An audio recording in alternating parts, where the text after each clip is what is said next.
Son dos versículos del Antiguo Testamento. Uno se encuentra en el libro de Proverbios y otro en el libro de Deuteronomio. Presten atención un momentito. Los vamos a poner los dos juntos para que los puedan ver ahí en la pantalla y si quieren pueden leerlos. Proverbios 22:6 es un versículo muy conocido. Estoy convencido que muchos de ustedes se lo saben de memoria.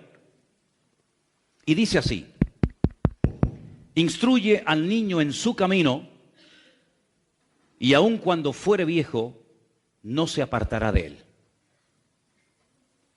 Sencillo de entender, ¿sí o no? Instruye, enseña, orienta, guía al niño en su camino, y aun cuando fuere viejo, no se apartará de él. El otro texto es Deuteronomio 25, y dice así: y los oficiales hablarán al pueblo diciendo: ¿quién ha edificado casa nueva y no la ha estrenado? ¿Quién no la ha inaugurado todavía? Dice: vaya, vuélvase a su casa, no sea que muera en la batalla y algún otro la estrene o la inaugure. ¿Por qué he escogido, antes de entrar en el tema de las buenas obras o de las buenas acciones, estos dos versículos que aparentemente no tienen nada que ver? Miren, la palabra instruir en hebreo es la palabra janoj. Y la palabra inaugurar o estrenar, como hemos leído en esta versión Reina Valera, es janajó. Es decir, que la raíz de la palabra instruir y la raíz de la palabra inaugurar o estrenar es exactamente la misma. Claro, uno se queda sorprendido porque uno dice, bueno, ¿y qué tiene que ver instruir con inaugurar o estrenar algo? En español como que no pega, ¿no? Como que son dos cosas totalmente opuestas. Pero la Biblia dice que hemos nacido de nuevo, ¿sí o no? Hemos nacido de nuevo. Es más, es un requisito fundamental para, dice la Biblia, entrar en el reino de los cielos. Dice, el que no nace de nuevo, otra versión dice, el que no nace otra vez, no puede entrar en el reino de los cielos. Luego, nosotros, todos los que estamos aquí reunidos y los que nos están viendo, todos hemos tenido un nacimiento físico. Todos hemos nacido de una mujer. Unos en un lugar, otros en otro lugar, otros en una edad, otros en otra edad. Pero todos tenemos en común que hemos nacido igual, de una mujer. Nadie ha venido a este mundo de una forma diferente. Pero ese nacimiento no es suficiente para poder disfrutar de la bendición de Dios en nuestra vida. Ese es un nacimiento que nos introduce en el planeta Tierra, en la realidad natural en la cual estamos viviendo hoy en día. Pero el Señor pide otro requisito a ese nacimiento, que es nacer, pero del Espíritu, espiritualmente hablando. Claro, la primera vez que encontramos esta enseñanza en el Nuevo Testamento, el Señor se la está dando a un personaje llamado Nicodemo, que dice que era un rabino muy famoso y muy conocido y reconocido entre los judíos. Y él se queda sorprendido, casi diríamos con la boca abierta, porque dice, ¿cómo? Nacer de nuevo. Es un concepto revolucionario. Es decir, tú dices que si no vuelvo otra vez a meterme en el vientre de mi madre, ¿no puedo entrar en el reino de los cielos? No entendía nada. Y el Señor Jesucristo le dice, ¿y tú eres maestro de Israel y no entiendes esto? Como diciendo, pero si esto lo tienes que tener ya más que sabido. El que no nace de nuevo no puede entrar, ni disfrutar, ni ver el reino de los cielos. Entonces, cuando nacemos de nuevo, que es cuando le entregamos nuestra vida al Señor Jesucristo, eso es la conversión, ¿verdad? Es pasar de muerte a vida. Nuestro cuerpo sigue teniendo exactamente la misma edad que tenía antes de aceptar al Señor. Si usted se convirtió con 30 años, tú te conviertes, le entregas tu vida al Señor y sigues teniendo 30 años. Si tenías canas, las seguirás teniendo o más. Si eras alto o bajo, hombre o mujer, sigue siendo naturalmente, físicamente el mismo, por fuera igual. Pero se produce algo en tu interior que la Biblia lo llama el nuevo nacimiento. Porque la Biblia dice que el ser humano está compuesto por espíritu, alma y cuerpo. Hombre, explicar lo que es el cuerpo me parece a mí que es perder el tiempo, porque vamos, es evidente lo que es el cuerpo, y para lo que sirve, y para lo que no sirve. Si quieres memorizar cosas, aprobar un examen, hombre, puedes tener unos músculos muy desarrollados, y puedes tener una vista como un lince, y puedes tener, no sé, unos pulmones extraordinarios, y puedes tener unas piernas, lo que tú quieras, pero si quieres memorizar, tu parte física no te sirve, porque la parte física del hombre no ha sido diseñada por el Creador para memorizar, ni para recordar, sino hay otras partes del cuerpo humano, ¿verdad?, que han sido creadas y diseñadas para recibir ese tipo de información y luego recordarla y luego explicarla o compartirla. Si quieres expresar una emoción, un sentimiento de tristeza, de gozo, de alegría, de desánimo, de derrota, de victoria, los ojos, los oídos, la boca, las manos no te sirven de nada. Hay otra parte que no se ve, algo abstracto, pero amigo, cuando estás triste, tú sabes que estás triste. Y cuando estás animado, tú sabes que estás animado. No puedo mostrar mi ánimo, no lo podemos pesar, no lo podemos medir, no lo podemos oler, pero es una realidad increíble, ¿no? Total.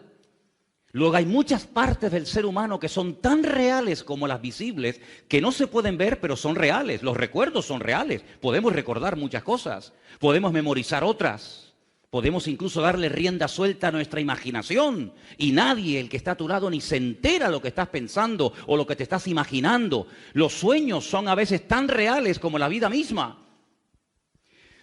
Cuando la Biblia habla de sueños y de visiones, habla de conceptos que van fuera de lo sensorial, fuera de lo natural, fuera de lo medible y pesable, ¿verdad? Pero sin embargo son cosas reales. De hecho, la Biblia está llena de hombres y de mujeres que tuvieron encuentros con ángeles y tuvieron visiones y tuvieron sueños, etcétera, etcétera. Algunos falsos y otros verdaderos. Ahora, cuando vamos a la palabra del Señor, nos encontramos que nuestro espíritu, cuando acepta al Señor, dice que vuelve a la vida. Hay un versículo en Efesios capítulo 2 que dice, Él os dio vida cuando estabais muertos. ¿Cómo muertos? Sí, en vuestros delitos y pecados. Tú físicamente estabas vivo, comías, respirabas, viajabas, estudiabas, te graduabas, te casabas, te reproducías, etcétera. Pero espiritualmente hablando, hasta que no aceptas al Señor y naces de nuevo, estás muerto, espiritualmente hablando. Espiritualmente hablando. Cuando nuestro espíritu vuelve a la vida, se vuelve a conectar con el Creador, se vuelve a conectar con la fuente de la vida, ese espíritu está virgen, no sabe nada. Y entonces dice la Biblia que hay que inaugurarlo, hay que instruirlo. Entonces la palabra inaugurar, o como dice aquí la Reina Valera, estrenar, está directamente relacionada con la instrucción y con la enseñanza que a partir de ese momento yo voy a recibir. Por eso la palabra hijo en hebreo está tremendamente relacionada, tiene la misma raíz que cuando se construye un edificio. Porque en vez de construir un edificio de cemento, de arena, de piedras y de bloques, estoy construyendo una vida. ¿Y cómo construyo una vida? Con la enseñanza, con la instrucción, con la sabiduría y con todo el conocimiento que a lo largo de nuestra vida vamos a poder desarrollar para conocer mejor al Señor. El conocimiento que adquirimos a lo largo del tiempo no es para ser más salvo o menos salvo que fulano o mengano, no.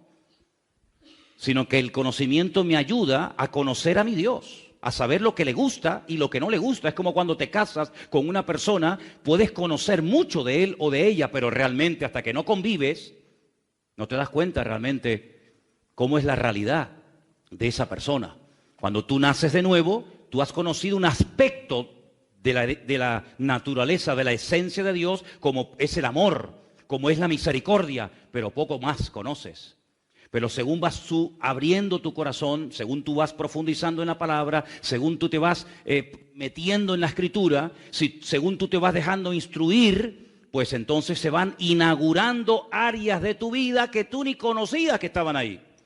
Y por eso una de las instrucciones y una de las enseñanzas que nos va a ayudar a construir una vida equilibrada y una vida sana es precisamente este tema que estamos tocando en este mes, el tema de las buenas obras, el tema de las buenas acciones. En la Biblia hay un personaje llamado Santiago, tenemos una carta de él en la Biblia, que es el enemigo número uno, en contra de la fe religiosa, en contra de aquella persona que presume de tener fe, pero luego no hace nada con la fe. Santiago es una persona que parte de la base de que esa persona que dice que tiene fe ya es una persona que ha conocido al Señor, que ya ha nacido de nuevo, que ya sabe de lo que va el Evangelio y de lo que no va. Pero se ha estancado en su crecimiento, no ha crecido, no ha madurado, no se ha desarrollado y por eso, como dije hace unas semanas atrás, no hay una pelea, no hay una competición entre lo que dice Pablo y lo que dice Santiago, no, sino que uno parte de cero y el otro parte de una persona que supuestamente dice que ya es cristiana, nacida de nuevo. Y a esa persona que dice que es cristiana, tendrás que demostrarlo. Claro, Dios ve los corazones. Jamás el Señor le dijo a nadie, Cristo jamás le dijo a nadie, tienes que hacer frutos, obras, acciones que demuestren que estás arrepentido. ¿Por qué? Porque Él sabe si estás o no estás arrepentido. Él sabe si quieres o no quieres cambiar o crecer. Él sabe perfectamente porque Él dice en la Biblia que el Dios, el Señor, no mira la apariencia exterior, sino Él mira el corazón. ¿Cuántos dicen amén? Pero solamente lo puede mirar Dios, yo no lo puedo mirar. Ningún hombre tiene la capacidad de mirar el interior del ser humano. Por eso Juan el Bautista era un varón de Dios, era un hombre muy utilizado por Dios, pero cuando la gente se acercaba a él en el río Jordán y le pedía ser bautizado, él pedía una prueba de que verdaderamente estaban arrepentidos. Y por eso decía aquello de haced frutos, obras, acciones de arrepentimiento para que yo entonces me anime a bautizarles y no corramos el riesgo de estar bautizando a gente por emociones, por sentimientos o porque es la moda de la época, sino haced frutos dignos de arrepentimiento. En otras palabras, demostradme que habéis cambiado. Juan el Bautista sí, porque Juan el Bautista pues, no miraba los corazones, pero Cristo sí los miraba. ¿Se dan cuenta la diferencia? Así que cuando vamos a la palabra nos encontramos que todos cuando nacemos somos niños. Todos somos niños en Cristo. Y dice la Biblia, instruyan a los niños. Instruyan a los recién convertidos. ¿Por qué? Porque es mucho más fácil instruir y enderezar un árbol cuando empieza a nacer que un árbol cuando ya tiene muchos años y es prácticamente imposible enderezarlo. Por eso qué importante es en la Biblia la enseñanza a los niños. Qué importante ministerio es en la iglesia cuando en este momento nosotros los adultos estamos aquí, pero en este momento hay hermanos o hermanas que están allí en las habitaciones enseñando a los niños pequeños la palabra del Señor. Los están instruyendo, los están enseñando la palabra para que cuando crezcan y sean mayores, pues tengan una base basada no en las emociones, no en caprichos ni en tonterías, sino en una fe que les va a permitir vivir una vida cristiana práctica, una vida cristiana con acciones y no simplemente basadas en teorías o en un conocimiento intelectual del Señor. Amén. Fijaros hasta qué punto Santiago es meticuloso en este tema, que para que la gente entienda que no es suficiente con creer, él menciona al diablo. Sí, él dice, los demonios, el diablo, es un creyente. Satanás no es un ateo. Satanás sabe que hay un Dios que existe. Sabe que hay un Dios creador. Satanás habló y conoció personalmente a Jesucristo. ¿Sí o no? Dice que en el desierto de Judea se le acercó y le dijo, ¿tú eres el Hijo de Dios? ¿Sí? Demuéstralo. Dile a estas piedras que se conviertan en pan. Pero el Señor no tenía que demostrarle nada al diablo ni a nadie, porque ya el Padre había dicho en el río Jordán, este es mi Hijo amado, punto. Si mi Padre, si el Señor, si la autoridad que está sobre mi vida, la palabra dice que yo soy su Hijo, yo no tengo que demostrarle a nadie, y menos al diablo, que soy su Hijo, porque ya el Señor lo ha dicho. Luego Satanás, dice la Biblia, que incluso cree y tiembla ante esa realidad, pero no cambia. Entonces Santiago dice que para verdaderamente vivir una vida cristiana victoriosa, uno tiene que creer, pero practicar lo que uno dice que cree. Y hay dos personajes que él menciona. Vamos a Santiago capítulo 2, por favor. Santiago capítulo 2, del versículo 21 en adelante, vais a ver que él menciona a dos personajes, un hombre y una mujer del Antiguo Testamento, para ponerlos como ejemplo de este tema tan interesante de fe y obras y fe. Versículo 21 dice, ¿no fue justificado por las obras Abraham nuestro padre? cuando ofreció a Isaac su hijo sobre el altar?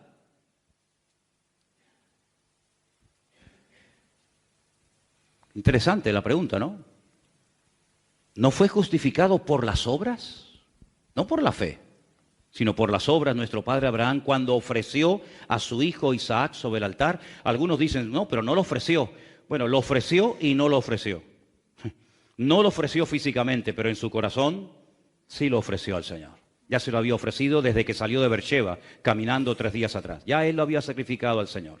Faltaba el momento, la acción, ¿verdad? Que estuvo también a punto de realizarla. Versículo 22. ¿No ves que la fe actuó juntamente con sus obras y que la fe se perfeccionó? La fe se perfeccionó por las obras. Interesante esto, ¿eh? Si quieres tener una fe que va en aumento, una fe de calidad, una fe genuina, una fe perfeccionada, bueno, pues es por las obras. Y se cumplió la escritura que dice, Abraham creyó a Dios y le fue contado por justicia y fue llamado amigo de Dios. Bueno, realmente el término amigo de Dios no aparece en la Biblia, es amado de Dios, amado. Siempre han traducido amigo, pero realmente dice que es el amado de Dios. Pero bueno, vosotros veis pues que el hombre es justificado por las obras y no solamente por la fe. Y ahora menciona a una mujer llamada Rahab, dice la ramera. ¿No fue justificada por obras cuando recibió a los mensajeros y los envió por otro camino? Porque como el cuerpo sin espíritu está muerto, así también la fe sin obras está muerta.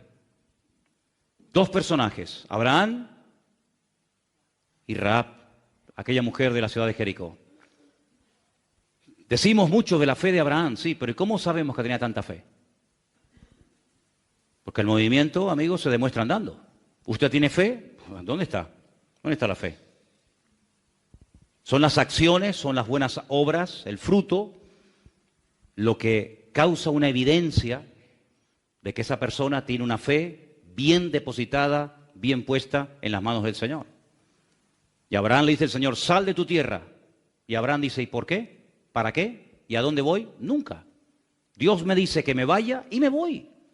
Pero no te lleves a nadie, ¿eh? Vete tú solo, sal de tu tierra, de tu parentela, a la tierra. Dice que yo te mostraré. Ahora, si ustedes ven en un mapa, no sé cómo estáis de geografía, pero si ustedes ven en un mapa dónde vivía Abraham y a dónde Dios lo manda, es un camino de meses, si no de años, caminando por pleno desierto.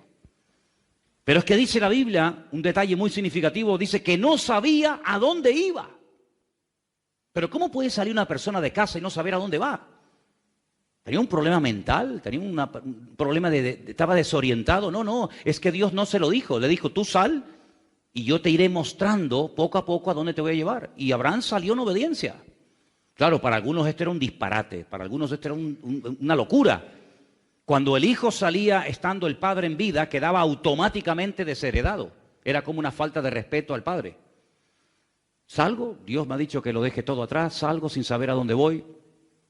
Hay un momento en el que él le pide a Dios, tiene un anhelo de ser padre, se va enriqueciendo en el camino, va prosperando, va siendo bendecido, y él tenía la preocupación de que uno de sus criados, un tal Eliezer, su criado de confianza, quedara como heredero de toda su fortuna, y el Señor le dice, no te va a heredar Eliezer, no te preocupes, tú vas a ser padre de multitudes, sí, pero es un hombre que tiene 100 años, y su mujer tiene 90 y es estéril. En el Talmud, hay partes del Talmud que dicen que probablemente Sara ni tendría matriz. Es decir, más difícil todavía. Pero dice la Biblia que él le creyó a Dios. Dios me ha dicho que vamos a ser padres y lo vamos a hacer. ¿Por qué? Porque Dios lo ha dicho. Increíble. Y tiene un hijo con una criada, todos conocéis la historia, con Agar, la egipcia. Pero el Señor le dice, no es eso lo que yo te dije, eso es lo que tú has hecho a tu manera. Tú tienes que tener un hijo con tu legítima esposa, así que coges a este niño, Ismael, y coges a su madre Agar, y le dices que se vayan por su camino, los bendices, le das muchas cosas, pero tienes que ajustarte al plan mío y no al plan tuyo. No hay plan B en Dios, no hay plan B, hay plan de Dios y punto. El hombre dice, bueno, si no es esta puerta, es esta, y si no la otra. Dios tiene un plan, punto, se acabó. Te sometes a él o estás fuera de su objetivo, fuera de su voluntad. Y cuando él tiene un hijo, con su legítima esposa, con Sara, él se goza y él se alegra y le llama a su hijo Isaac, que significa él reirá. El nombre Isaac está en futuro, todo nombre hebreo que aparece, la letra Yod al principio está en futuro. Isaac, él reirá. Y los dos también se rieron, tanto el padre como la madre, porque aquello era algo increíble, ¿verdad? Y cuando ya el muchacho es grande y va a ser su legítimo heredero, Dios le dice: prepárate que tengo otra orden para darte. Le dice: ahora lo coges, te lo llevas al monte Moriah y allí sobre un altar lo sacrificas. Claro, él podía haber entrado en discusión con el Señor, él podía haber dicho: pero ¿cómo ahora ayer me lo diste y ahora me lo quitas? ¿Cómo es esto? Él sabía perfectamente que el mundo, el trasfondo religioso del cual él salió, era un mundo religioso en el que se sacrificaban víctimas humanas a las deidades de la época. Se quemaban a los hijos vivos.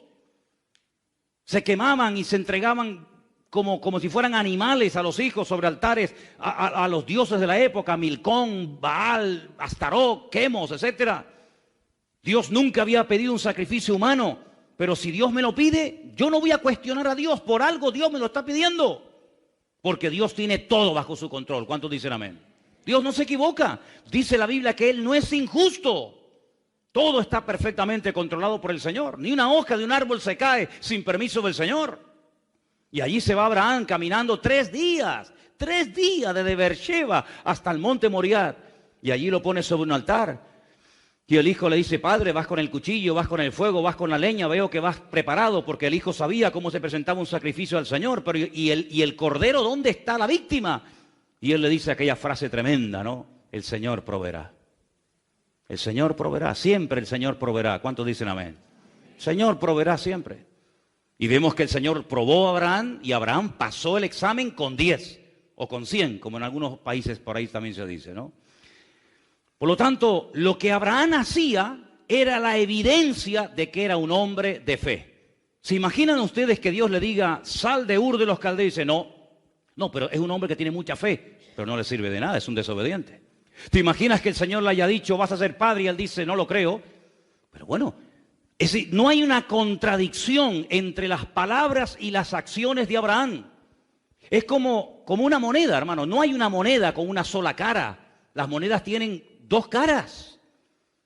Y la fe y las obras no se pueden separar. Es imposible decir: yo tengo fe y estar toda la vida cruzado de brazos sin hacer nada. Usted no tiene fe ni tiene nada. Usted lo que tiene es una religión encima. Porque la verdadera fe te lleva a la acción. Y cuando tú estás en acción es porque tienes una verdadera fe. ¿Cuántos dicen amén? Si no hay una pelea entre una cosa y otra, no hacemos obras para salvarnos. Ya eso lo hemos dicho 1.000.000 de veces. Pero como resultado de que yo soy salvo, como resultado, como evidencia de que yo he aceptado al Señor, en mi vida se va a notar, tarde o temprano, en mi familia, en mi economía, en todas las áreas de mi vida, se va a notar que la bendición de Dios está conmigo y que no hay una contradicción entre una cosa y otra, entre lo que digo y entre lo que hago o dejo de hacer. Ahora, hay un pasaje tan interesante cuando vemos que van a entrar en la tierra prometida. Dice que previamente van 2 espías a la casa de una tal Rahab la ramera y se quedan allí y ella los oculta y les abre el corazón y les dice: hemos oído que Dios está con vosotros, que cómo abrió el Mar Rojo y cómo cruzaron el Mar Rojo y le cuenta toda la historia de hacía 40 años. Y es interesante notar porque hay un momento en el que en el libro de Josué dice que Jericó estaba cerrada, bien cerrada, eso dice. Estaba cerrada, bien cerrada a causa de los hijos de Israel. Estaba cerrada porque tenían miedo. Porque si no tuvieran miedo, ¿para qué cierran la puerta?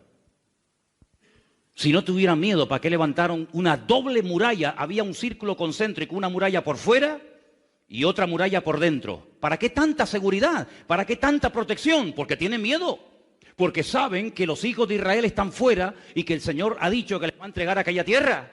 Y Rahab dice: como sabemos lo que va a pasar, yo lo único que les pido, que cuando ustedes entren a tomar posesión de la tierra, se acuerden de mí y de mi familia.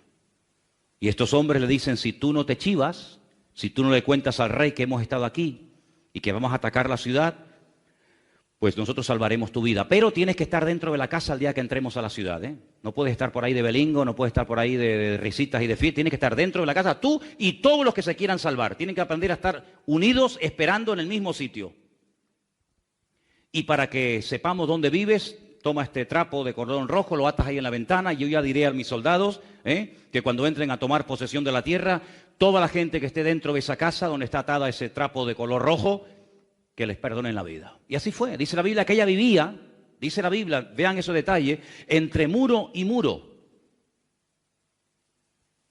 Y cuando cayeron las murallas de Jericó, la casa de ella permaneció. Pero si cayeron los muros, ¿cómo no se cayó la casa de ella? Porque caerán a tu lado 1000 y 10.000 a tu diestra, mas a ti no llegará, dice la palabra. Así de claro. Toda la ciudad fue derrumbada, menos la casa de Rahab.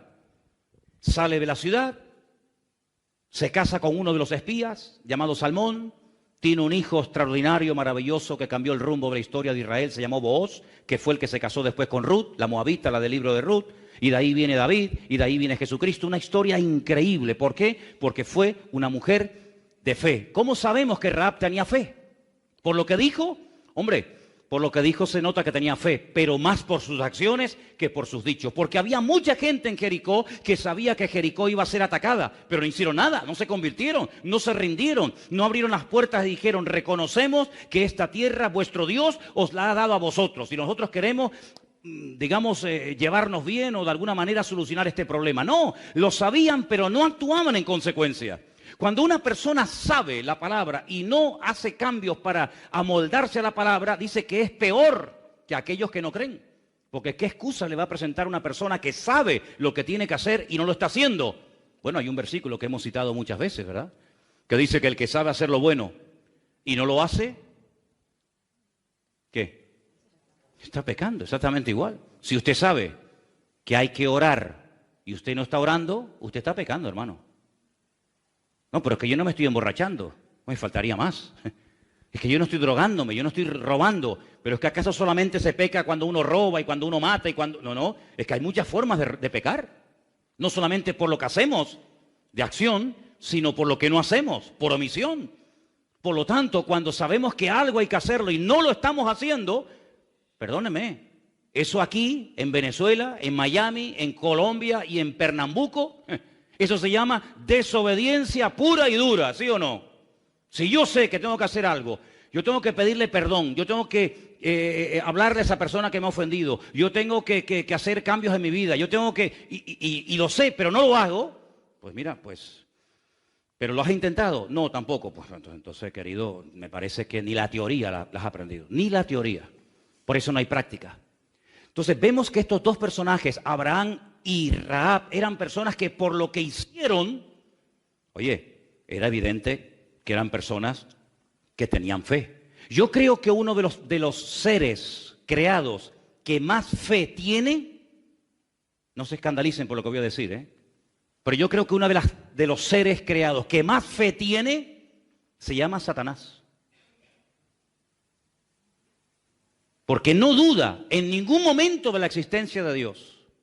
No duda en ningún momento que este libro es la palabra de Dios. No duda de que Cristo nació en Belén de Judea, murió en Jerusalén, resucitó al tercer día y está sentado a la diestra de Dios. Lo sabe perfectamente. Yo creo que incluso se sabe hasta la Biblia de memoria. Yo creo que el diablo sabe que el cielo y el infierno existen y que él algún día estará en el infierno. Yo creo que el diablo sabe perfectamente que algún día se levantará en los últimos tiempos un personaje político llamado el anticristo. Lo sabe perfectamente. Yo creo que Satanás sabe perfectamente que Jesucristo viene pronto. Lo creo. Pero ¿sabes qué? Toda su creencia, todo su conocimiento, entre comillas, toda su fe, no le sirve absolutamente para nada. Porque jamás se va a arrepentir, jamás va a reconocer que desobedeció y pecó contra el Señor, sino que simplemente es una persona que tiene un conocimiento, pero ese conocimiento no le lleva a cambios en su vida. Y hermanos, la Biblia nos enseña que por sus frutos seremos conocidos. El buen árbol dice que se conoce por el fruto, y el mal árbol se conoce porque da malos frutos. Exactamente igual es en la vida de un creyente. Ahora, la lectura que se leyó hoy, ¿cuál fue? Éxodo 20. ¿Éxodo 20 de qué habla? De los 10 mandamientos. Pero no los 10 mandamientos que nos enseñaron cuando éramos pequeñitos en la escuela. Porque yo estudié toda mi vida en colegios de curas, toda mi vida. En Venezuela, en los maristas. Creo que la calle donde estaba el colegio maristas era la avenida Francisco Miranda. Yo vivía en Chacao, desde Chacao yo veía el aeropuerto de La Carlota allá frente y por abajo pasaba la avenida Francisco Miranda. Y enfrente tenía el colegio de los hermanos maristas. Y cuando vinimos a España en el año 71, mi padre me metió en otro colegio de curas, en los Salesianos, que está enfrente de las piscinas Metropol, en León y Castillo, en Las Palmas de Gran Canaria. Así que toda mi educación de pequeño fue en colegios de curas. Y yo me sabía muchas cosas de memoria que después me sirvieron cuando yo me convertí al Señor. Por ejemplo, una de ellas, el Padre Nuestro. A mí no me enseñó la Iglesia Evangélica el Padre Nuestro, yo ya sabía el Padre Nuestro de memoria. Hombre, lo rezaba en el rosario, tú imagínate si lo tenía que saber. Madre mía. Las bolitas aquellas, ¿te acuerdas? Las bolitas y tal, madre mía. Pero también me enseñaron los 10 mandamientos, pero no estos. No, estos no. Estos nunca me los enseñaron, me enseñaron otros. Que se parecen a esto, pero no son iguales. Y eso fue lo que a mí me sorprendió la primera vez cuando yo abrí así, pum, al azar, pum, la Biblia y digo, ay, los 10 mandamientos, esto me suena. Y empecé a leerlo y me llevé una sorpresa tremenda porque me di cuenta que al principio de la lista, no a mitad ni al final, no, sino al principio de la lista, los mandamientos no coinciden literalmente con lo que a mí me habían enseñado. Y vamos otra vez a volver a esta porción de la Biblia, que se leyó esta tarde precisamente, que está en Éxodo capítulo 20. Y dice el versículo 1, habló Dios, cuidado, es Dios el que está hablando aquí, habló Dios todas estas palabras diciendo, yo soy el Señor tu Dios, que te saqué de la tierra de Egipto, de la casa de servidumbre. Primer mandamiento, versículo 3, no tendrás dioses ajenos delante de mí.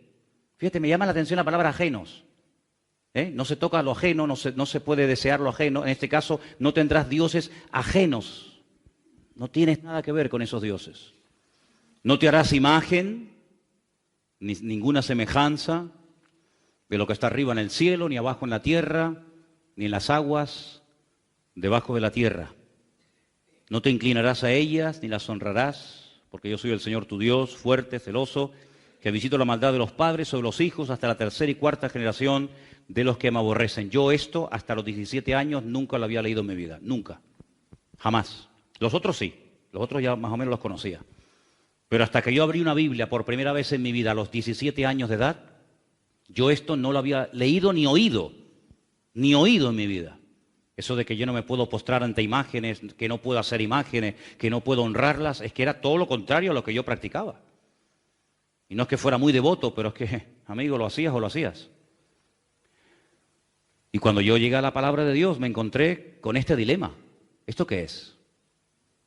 Pero claro, automáticamente me vino el pensamiento a la cabeza de que esto era algo que decía la Biblia de los evangélicos, de los protestantes, como se le llamaba en aquella época. Entonces mi madre tenía una Biblia en el cajón y como yo estaba todo el día abriendo cajones para ver si le podía sacar algo y venderlo por ahí o lo que fuera, pues abriendo los cajones me encontré un día un libro negro y ponía Santa Biblia, Nácar Colunga. Y entonces busqué más o menos la misma página o capítulo y comencé a comparar y la única diferencia que noté entre...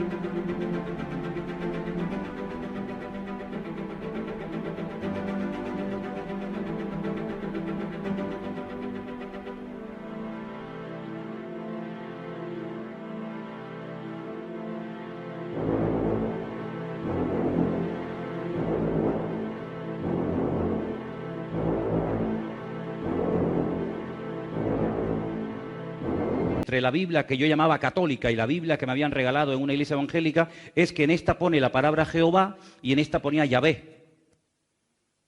Digo, bueno, yo me llamo José Manuel, si usted me quiere llamar José, me puede llamar José o me puede llamar Manuel. Entonces aquí le llamarán Yahvé, aquí le llamarán Jehová, pero es el mismo, ¿no? Después, sinceramente no noté ninguna otra diferencia. Entonces cogí la Biblia que me habían regalado y me fui a hablar con don Gilberto. Don Gilberto era uno de los hombres más buenos que yo he conocido en mi vida. Era un cura. Jugábamos al fútbol, éramos amigos. Hombre, me daba cada colleje, cada capón cuando me portaba mal, que ni te imaginas. Yo porque tengo todavía algo de pelos, pero si fuera calvo tendría la cabeza como la luna, así toda llena de agujeros, ¿no? De los capones que me dieron. Y le dije, don Gilberto, el domingo estuve en una iglesia evangélica, yo hice así por si acaso me daba, y me regalaron esta Biblia y he leído los 10 mandamientos y veo que no coincide uno con otro. Y ahora estoy en un dilema, ¿qué hago? Y me dijo, bueno, mirando así para los lados, por si acaso, dice, si en algún momento de tu vida te encuentras en una encrucijada que no sabes a quién obedecer, si a Dios o a los hombres, quédate siempre con la palabra de Dios. Le dije, muchas gracias. La cerré hasta ahora que tengo 55 años, amigo. Hasta ahora. Descubrí a los 17 años de mi vida los verdaderos 10 mandamientos. Y resulta que son 10. Y podemos dividirlos en 5 y 5, ¿vale? Los primeros 5 mandamientos son mandamientos que tienen que ver con la fe, con nuestra creencia. Somos monoteístas, no somos politeístas, adoramos a un solo Dios y a Él solo adoramos y servimos. Por lo tanto, tener otros dioses sería una contradicción garrafal. Si eres monoteísta, no puedes adorar a nada ni a nadie que no sea tu Dios. Así que los primeros 5 mandamientos nos hablan acerca de nuestra creencia, de nuestra fe. Sí, también hay un mandamiento que tiene que ver con el vocabulario, ¿no? Pero empiezan mandamientos que tienen que ver con la fe, uno entre los 5, uno con el vocabulario y finalmente el último, el quinto, con la acción. Y los otros 5, del 6 al 10, es al revés. Hablan primeramente de la acción, después pasa por el vocabulario y finalmente termina por algo de fe. Es decir, esos 10 mandamientos me hablan de que yo tengo una relación y tengo una responsabilidad con mi Dios. Y los primeros 5 mandamientos me conectan con mi fuente, con mi creador, con mi Señor. Pero cuidado, cuidado. Yo no estoy viviendo en el cielo en este momento, yo estoy viviendo aquí en la tierra. Y los otros 5 mandamientos me conectan con la realidad en la cual vivimos hoy en día, con la dimensión en la cual vivimos, que es una dimensión material de espacio y de tiempo. Así de claro. Y los otros 5 mandamientos no hablan de mi relación con Dios, sino hablan de mi relación con los semejantes. Y por eso si un vecino o un hermano en Cristo tiene más que yo no puedo tener envidia ni codiciar lo que él tiene, sino tengo que gozarme en lo que Dios le ha dado a él. Y no puedo codiciar y no puedo anhelar lo que tiene el otro, ni robarlo, ni insultarlo, ni matarlo, porque unos me conectan con Dios y otros me conectan con los hombres. La fe, en cierto sentido, me ayuda a estar por encima de los problemas de la vida. Me eleva, los otros 5 me bajan. Y uno dice, pero esto es como una... No es ninguna contradicción, es la realidad de la vida. Pero si yo no cumplo los primeros 5 mandamientos, ¿cómo voy a poder cumplir luego con las acciones prácticas? Es imposible. ¿Cómo no se te van a ir los ojos? ¿Y cómo no vas a desear? ¿Y cómo no vas a envidiar? ¿Y cómo no vas a matar en tu corazón a otras personas? ¿En base a qué no haces lo malo? En base a los 5 primeros mandamientos que me dicen que mi Dios es mi cobertura, mi autoridad y mi Señor. Y por eso actúo en consecuencia. No porque soy una persona religiosa, sino porque entiendo que si yo me acerco a Dios, el Señor, tarde o temprano, me va a poner en una realidad donde tengo que demostrar. No con palabras, porque el mundo no ve las palabras, el mundo ve las acciones. En la iglesia se le da mucha importancia a lo que decimos. Por eso cuando alguien ora, ¿verdad? Cuando alguien predica, cuando alguien da testimonio, generalmente todo lo que se suele hacer en la iglesia tiene que ver con las palabras, generalmente. Si yo tomo un testimonio de un hermano o de una hermana ahora que quiere subir aquí a compartir un testimonio, son palabras. Sí, muy bien. La lectura que hemos tenido son palabras. Lo que hemos cantado son palabras con música. Lo que estoy haciendo ahora, bueno, estoy predicando, son palabras. Pero de la puerta para afuera, el mundo está harto de palabras. En el mundo el tema de las palabras ya no funciona. Ya la gente no le cree a nadie. Ya la gente no le cree a los políticos.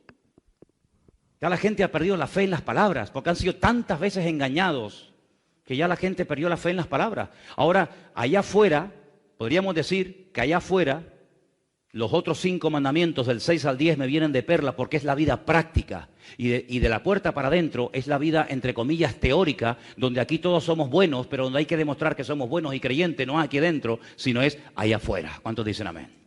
¿Es así? Así de claro.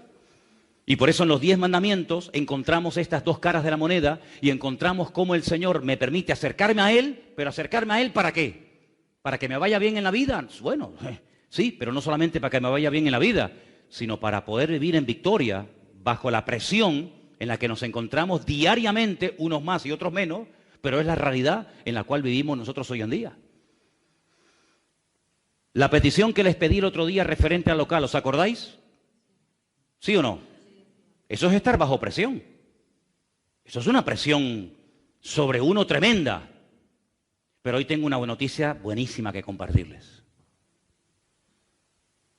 Que Dios tiene todo el control, que Él es nuestro pastor y que Él suplirá todo lo que nos haga falta y que no tiene más o menos poder por el número de las personas que somos o dejamos de ser, sino que Él está sentado en su trono. Y dice la Biblia, y nadie nos podrá hacer frente en todos los días de nuestra vida, porque como estuve, estaré y estaré contigo todos los días hasta el fin del mundo. En otras palabras, la realidad del mundo es tremenda. Es presión, son tentaciones, son calumnias, son mentiras, son desánimo, es cansancio, es la edad, no sé qué, todo lo que tú quieras. Pero la otra realidad nos dice que cuando ponemos nuestra fe y nuestra confianza en el Señor tiene todo bajo su control y podemos dormir en paz. Y claro, yo soy humano.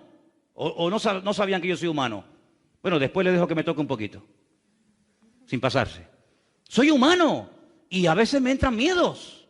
Sí. Bueno, leía estos días, estoy leyendo las cartas o los libros de crónica y dice que Josafat tuvo miedo. Yo digo, Señor, si Josafat tuvo miedo, ¿cómo no voy a tener miedo yo?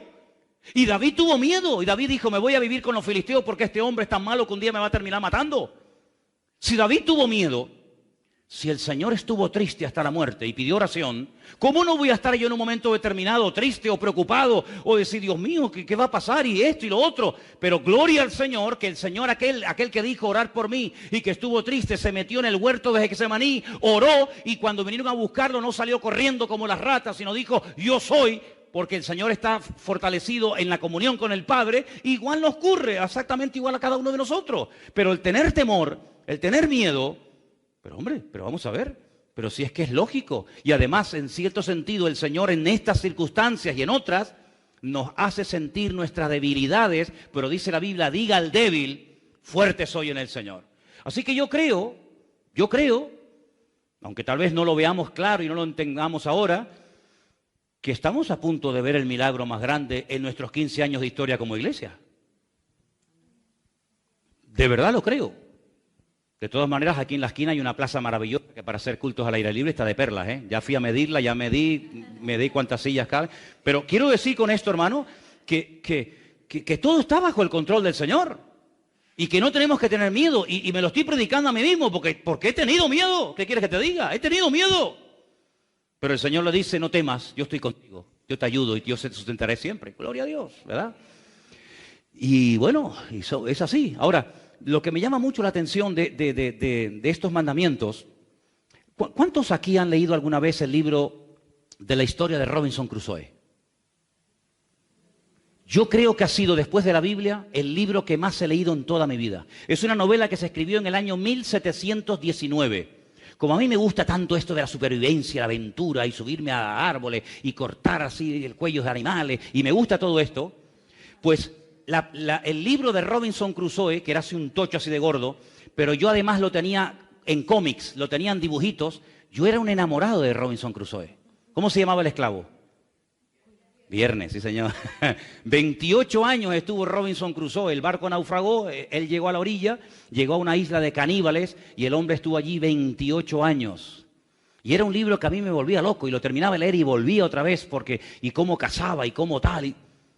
Pero ¿saben qué, hermanos? Eso es una novela. La vida no es La vida cristiana no es como la de Robinson Crusoe. La vida cristiana, el Señor tarde o temprano nos va a poner en contacto con la realidad. Y para que vean lo que les estoy hablando, lo real que es, ¿han leído alguna vez el pasaje del Señor en el monte de la transfiguración? ¿Sí o no? Yo solamente estuve una vez en ese monte. He ido muchas veces a Israel, ustedes lo saben, pero solamente una vez me dijeron, ¿te gustaría subir al monte Nebo? Digo, ¿y eso qué es? Dice, hombre, el monte Nebo es el monte de la transfiguración. Digo, qué bueno, vamos. Entonces cruzas todo el valle de Meguido. No sé, no les prometo nada, pero si podemos, subiremos ahora en febrero. No les prometo nada, pero vamos a ver si podemos ir. Y en ese monte, dice la Biblia que subió con 3 discípulos. ¿Quiénes eran? Los de siempre, ¿no? Los más cercanos. Claro, los más cercanos son los que mejor comían, los que más veían del Señor, lógico. Sí, el otro está allí en la... Pedro, Jacobo y Juan. ¿A quién vieron? Vieron a Elías. Vieron a Elías. Tú sabes que hasta el día de hoy, muchos rabinos judíos oran para que se les presente el profeta Elías. ¿Qué te parece, amigo? Tú sabes que la experiencia más grande que se puede tener dentro del judaísmo, o una de las experiencias más grandes que se puede tener dentro del judaísmo, es que el profeta Elías se te presente y te dé lecciones de Torá. Y una cosa de loco, ¿no? Pues ellos lo vieron, y no lo vieron allí, vieron a Elías. Muchacho, Elías. ¿Y saben a quién vieron? A Moisés.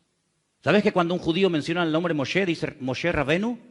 Moisés, nuestro maestro. Cuando dicen Abraham, dice Abraham Avinu, nuestro padre. Cuando dice Moisés, dice Moshe Rabenu, nuestro maestro. Es una figura tremenda. El Señor lo tuvo acá hasta que enterrar, porque dice para que no terminaran adorándolo los judíos, imagínate.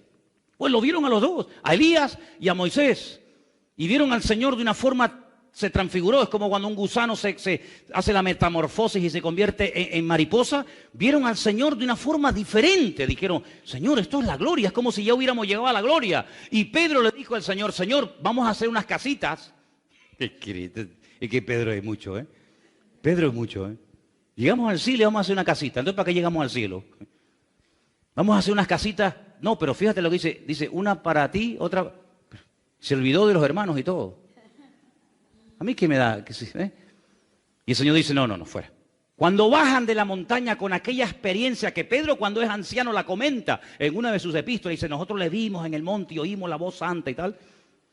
Cuando bajan de la montaña el Señor dice, ¿hasta cuándo tengo que estar con vosotros, generación incrédula? Ya empiezan otra vez los líos, los follones, los problemas, que el niño es endemoniado, que esto no pudieron sacar al demonio, que no tienen fe. Y yo digo, Señor, ¿pero para qué bajamos? Con lo a gusto que estábamos allá arriba, bajamos con esta partida de incrédulos aquí otra vez.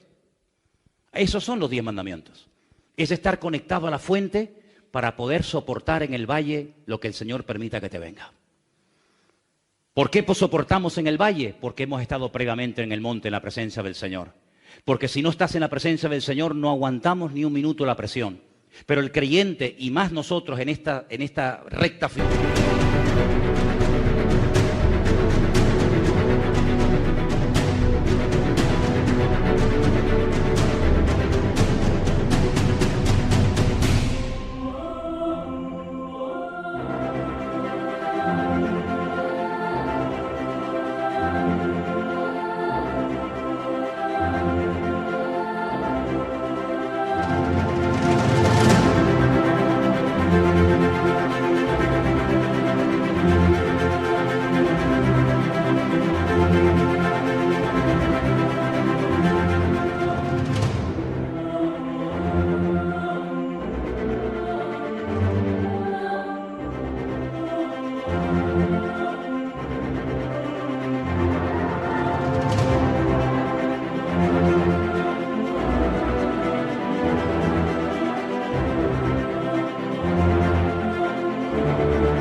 En la que estamos los cristianos, yo así por lo menos lo creo, vamos a estar bajo presión continuamente, cada vez más, cada vez más. Por eso necesitamos como nunca antes acercarnos a la fuente, porque la presión va a ser tan tremenda que hace años el que oraba poco escapaba.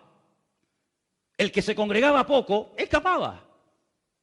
El que sabía poquito de la Biblia escapaba. Pero hoy en día ya no, amigo. Hoy en día Hoy en día el que no pague el precio, el que no ore, el que no busque de Dios, no tiene futuro, porque la presión va a ser cada vez mayor. Pero dice la Biblia, agárrate, una promesa preciosa, que donde abunda el pecado, sobreabunda la gracia. Hombre, es que si no es así, ya me contarás. Ya me contarás. ¿Ya no te está pasando que tú eres el único creyente en tu trabajo? ¿Ya no te está pasando eso? Antiguamente no era así. Antiguamente en un trabajo había más creyentes que inconversos. Hoy en día no. Hoy en día puede ser que en tu clase en la universidad, fíjate lo que te digo, seas la única cristiana en toda esa clase, en toda esa universidad, en ese momento. Entonces, Dios mío, yo sola ante 1000. No, tú sola no. Tú y el Señor contigo, dice la Biblia. Entonces, en los 10 mandamientos encontramos, hermano, esta unidad perfecta que tiene que haber entre lo que creemos y entre lo que vivimos, entre lo que creemos y entre lo que practicamos. Ahora, yo les voy a pedir un favor, empezando desde hoy. Yo quiero pedirles, espero que lo recuerden, que durante toda esta semana hasta el próximo domingo, todos los días, lean el capítulo 11 de la Carta a los Hebreos. ¿Lo haréis? Vas a tener que hacerlo, porque el que me diga que no el domingo lo subo aquí arriba, vas a tener que leerlo en público, así que tú verás. Todos los que estáis aquí, de aquí al próximo domingo, leer cada día, me da igual si es por la mañana, por la tarde, por la noche, me da igual. Pero no vale, escuchen, no hagas trampa, ¿eh? Hay algunos que dicen, no, yo tengo un móvil con la Biblia hablada. La habéis visto, ¿no? Hebreos 11, se ponen los cacharros aquí y entonces está conduciendo, hablando y le van leyendo. No, eso no vale. No, eso no vale. Tienes que leerlo tú, en alta voz. Hebreos 11, desde el versículo 1 hasta el último versículo. El lunes, el martes, el miércoles, el jueves, el viernes, el sábado y el domingo. Porque vais a ver, y yo les voy a pedir, ¿por qué les pido que hagan esto? Por una sencilla razón. Porque vais a ver todo lo que un hombre y una mujer puede llegar a hacer en la vida teniendo fe en Dios. Todo lo que una persona puede llegar a hacer. Miren, hermanos, hay más cosas que tenemos que hacer que las que tenemos que creer. ¿Me oyó eso? Si ponemos en una balanza lo que tengo que hacer y lo que tengo que creer, lo que tengo que hacer supera por mí lo que tengo que creer. Porque lo que tenemos que creer y saber no es tan complicado, créame. Pero tenemos toda una vida por delante para hacer las obras para las cuales fuimos creados en Cristo Jesús, Señor nuestro. Usted sabe que antes de que el mundo existiera, ya Dios tenía todo preparado para que yo me dedicara durante el resto de mi vida a hacer las obras que ya Él ha hecho de antemano por mí. ¿Qué le parece? Es un misterio, es una cosa increíble, ¿no? Es como si le digo que el Señor Jesucristo ya sabía que iba a morir en la cruz antes de que Adán y Eva fueran creados. Pero si aún no habían nacido o habían sido creados Adán y Eva, y ya Cristo le había dicho al Padre, cuenta conmigo que si pecan esto me mandas a mí y muero por ello. Antes de la fundación del mundo, ya Cristo había dicho al Padre, heme aquí, envíame a mí. Porque el Señor lo sabe todo. No va improvisando sobre la marcha, Él lo sabe todo. Él lo ve al mismo tiempo, esa visión tridimensional del pasado, del presente y del futuro. Por lo tanto, las buenas acciones, las puertas que se nos abrirán en la vida, no es porque nosotros nos las hayamos abierto, sino porque el Señor te va a poner delante de tu vida las acciones que tú tienes que hacer, que tú tienes que realizar. Y si las haces, tengo algunos versículos que quiero compartir con ustedes en esta noche. El primero está en Crónicas y lo vamos a leer. Está en Segunda de Crónicas, capítulo 15, versículo 7. Por favor, preste atención. Es un versículo precioso, ya Anderson lo leyó el día jueves aquí, pero yo quiero volver a leerlo porque sé que algunos de ustedes no estaban y es un versículo que deberíamos de hacer lo posible por aprenderlo de memoria. Repito, Segunda de Crónicas 15:7, por favor. Pero esforzaos vosotros y no desfallezcan vuestras manos, pues hay recompensa para vuestra obra. 15:7. 15:7. Léelo otra vez, por favor. Pero esforzaos vosotros y no desfallezcan vuestras manos, pues hay recompensa para vuestra obra. ¿Hay recompensa para qué? ¿Para lo que creo? No. ¿Cuál es la recompensa de creer en Dios? Si yo creo en Dios y me convierto al Señor, ¿cuál es la recompensa de haber creído en Dios? ¿Cuál es? La salvación. Cree en el Señor Jesucristo y serás salvo. Ya está, ya ni más. ¿Sí o no? Creemos, nos salvamos. Hoy estarás conmigo en el paraíso, porque lo que has dicho es una evidencia de que tú crees en mí. Fíjate lo que le dice el ladrón en la cruz al Señor, ¿eh? El ladrón lo crucificaron a la misma hora que a Cristo, a las 7 de la mañana. Era el sacrificio de la mañana. Y el sacrificio de la tarde, la minjá, se hacía a las 3 de la tarde. Y entraba el día de reposo. Había que bajarlos de la cruz, porque eran tan religiosos, ¿eh? No les importaba crucificar a una persona, lo que les importaba era cumplir con el día de reposo. Increíble. Déjate de reposo, que estamos crucificando al Señor, pero tú estás más preocupado en que lleven el día de reposo que en el Señor Jesús que está colgado. Pero hay que cumplir con la religiosidad. Sabían que los tres iban a morir. El de la derecha, el de la izquierda y el Señor. Los tres iban a morir. Pero hay un momento que uno le dice, Señor, Señor, cuidado. La palabra Señor en hebreo es muy sagrada, ¿eh? Nosotros tenemos Señor con mayúscula y Señor con minúscula. Cuando llamamos al Señor, teóricamente estamos utilizando la mayúscula, ¿sí o no? Y Señor, ¿verdad? Pero en hebreo no hay eso en hebreo no hay mayúsculas y minúsculas, no existen mayúsculas y minúsculas en hebreo. Él se dirige al Señor con la palabra Adoní. Adoní, Adonai. Ay, amigo, era como Abraham llamaba al Señor, Adoní. Acuérdate de mí cuando vengas en tu reino o con tu reino. ¿Que tú crees que va a volver otra vez? Sí. Sí, este hombre cree en la segunda venida del Mesías. Es que increíble. Y además lo llama rey. Cuando vengas en tu reino, acuérdate de mí. Mira, la profundidad de esa declaración es impresionante, hermano. Hay mucha gente en la calle que si tú le preguntas, ¿tú crees que Cristo volverá otra vez? Te dicen que va, eso es un cuento. Sin embargo, él agonizando, clavado ahí, hermano, inmóvil, dice, acuérdate de mí cuando regreses otra vez como un rey. Y el Señor le dice, hoy estarás conmigo en el paraíso, querido. Y entró a la presencia del Señor, pero no hay recompensa para ti, mijo. Siéntate por ahí, por donde puedas. Porque yo pregunto, ¿en el cielo hay recompensas o no hay recompensas? Hombre, claro que las hay. Claro que las hay. Y vamos a leerlo, porque yo siempre, saben que una de las cosas que aquí decimos es que todo lo que decimos tenemos que demostrarlo con la Biblia, si no esto es un disparate, una locura. Vamos a demostrar con la Biblia que hay recompensas según lo que hayamos hecho. Por ejemplo, vamos a leer algunos versículos, todos van a estar en Apocalipsis, para que si quieren buscarlo vayan ahí. Apocalipsis 2:23, por favor. Y a sus hijos heriré de muerte, y todas las iglesias sabrán que yo soy el que escudriña la mente y el corazón, y os daré a cada uno según vuestras obras. Os daré a cada uno, esto es algo individual, no es algo colectivo, a cada uno yo le voy a dar según sus obras. Primer versículo, no, pero hay más claros, hay algunos versículos que están más claros todavía. El 20. Versículo 11 y 12, escuche. Y vi un gran trono blanco y al que estaba sentado en él, de delante del cual huyeron la tierra y el cielo, y ningún lugar se encontró para ellos. Y vi a los muertos, grandes y pequeños, de pie ante Dios, y los libros fueron abiertos, y otro libro fue abierto, el cual es el libro de la vida. Y fueron juzgados los muertos por las cosas que estaban escritas en los libros según sus obras. Va a haber un juicio según sus obras. La salvación no es por obras, no, la salvación es por fe. Por gracia sois salvos por medio de la fe. Y esto no de vosotros, pues es don de Dios. Efesios 2:10. La salvación usted no tiene que hacer nada porque ya Él lo hizo. Alguna gente dice, no, la salvación es gratis. Sí, bueno, porque tú lo digas. No, la salvación no es gratis, perdone. No. Pasa que alguien la pagó por ti. Es como si yo te digo, toma, te regalo un coche.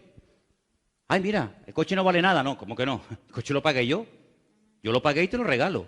La salvación para ti es gratis, pero a Él, que fue el que la obtuvo y el que la compró, ¿cuánto le costó a Cristo obtener la salvación? La vida, la sangre de Cristo hizo que la salvación para ti y para mí, gracias al Señor, sea gratis, pero porque alguien la pagó, cuidado.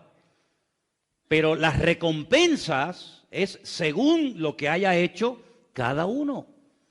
Y me parece lógico, hermanos.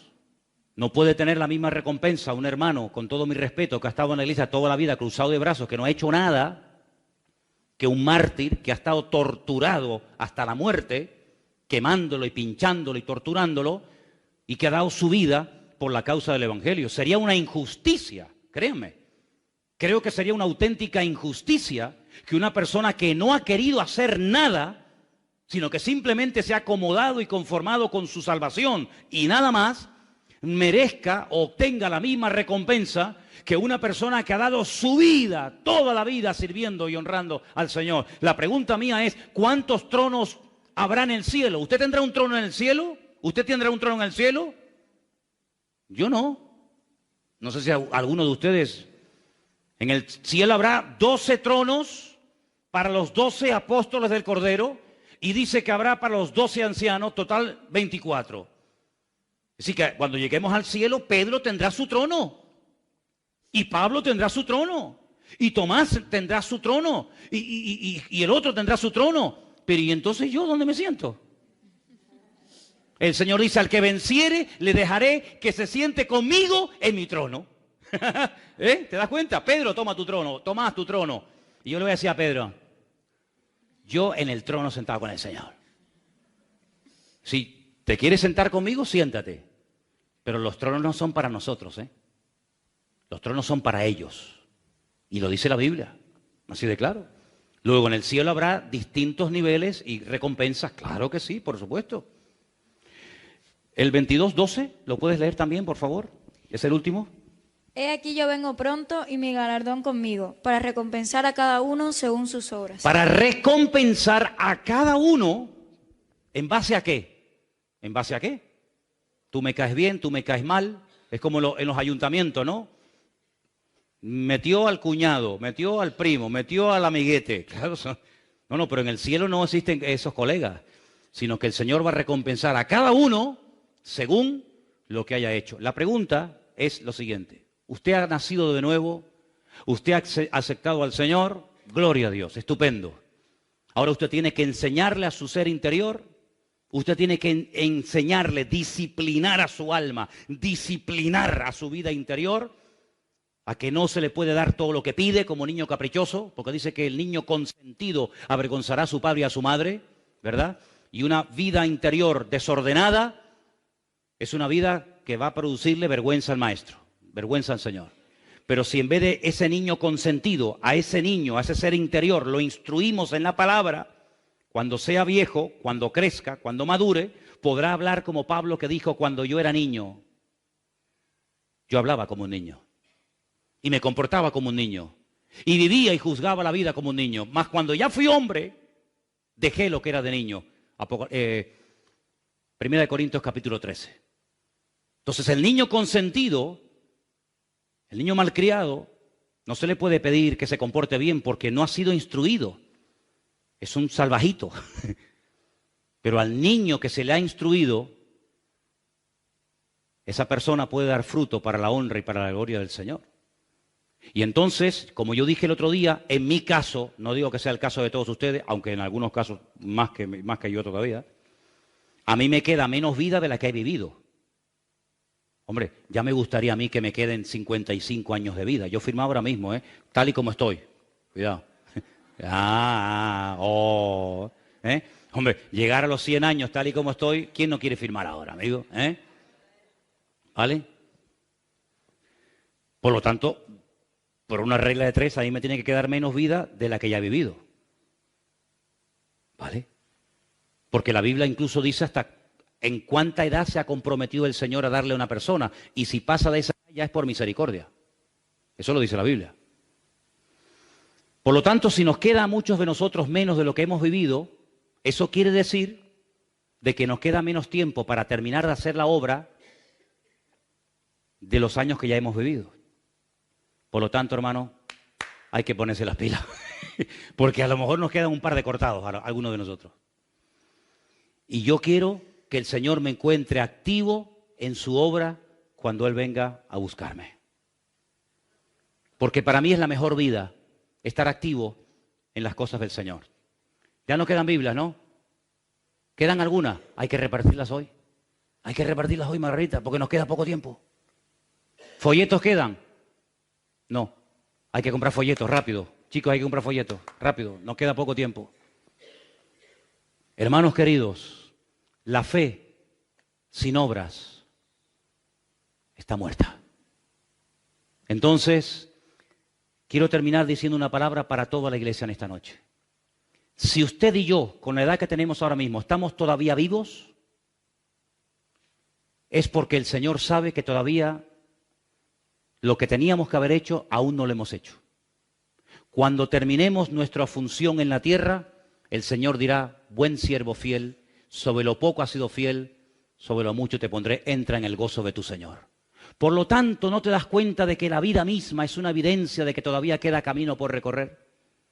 ¿Te das cuenta cómo esa enfermedad no acabó contigo, ni aquel accidente tampoco, ni aquella operación tampoco? ¿Por qué? Porque todavía el Señor sabe que hay cosas que a mí me corresponde hacer, por las cuales Él me creó y me diseñó, y por las cuales Él todavía me da misericordia y me da tiempo. Pero hermanos, como decía el autor de la carta a los Hebreos, vamos a arrepentirnos de obras muertas. ¿Qué son obras muertas? Cosas que hemos comprado, cosas que hemos hecho, cosas que anhelamos, que no sirven para nada. Y si no sirven para nada, ¿para qué las haces? Por lo tanto, queridos hermanos, ¿qué les parece si en esta noche le pedimos al Señor que nos ayude a poner nuestra fe en práctica? Y vais a ver el próximo domingo, con la ayuda del Señor, porque vais a leer Hebreos 11 todos los días, ¿verdad? ¿Sí o no? Vais a leer Hebreos 11 todos los días, ¿verdad? ¿Sí? Ok. Pues vais a ver la cantidad de cosas que un hombre y una mujer pueden hacer cuando ponen la fe en práctica. Es increíble.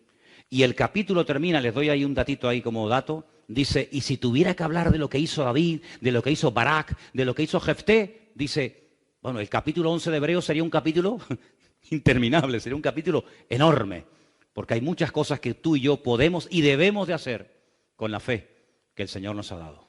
Cierra tus ojos y oramos al Señor en esta noche. Ahí donde estás. Aleluya. Cierra tus ojos y dile: Señor, Señor, Señor, hay tanto camino por recorrer. Aquel le dijo una vez al Señor: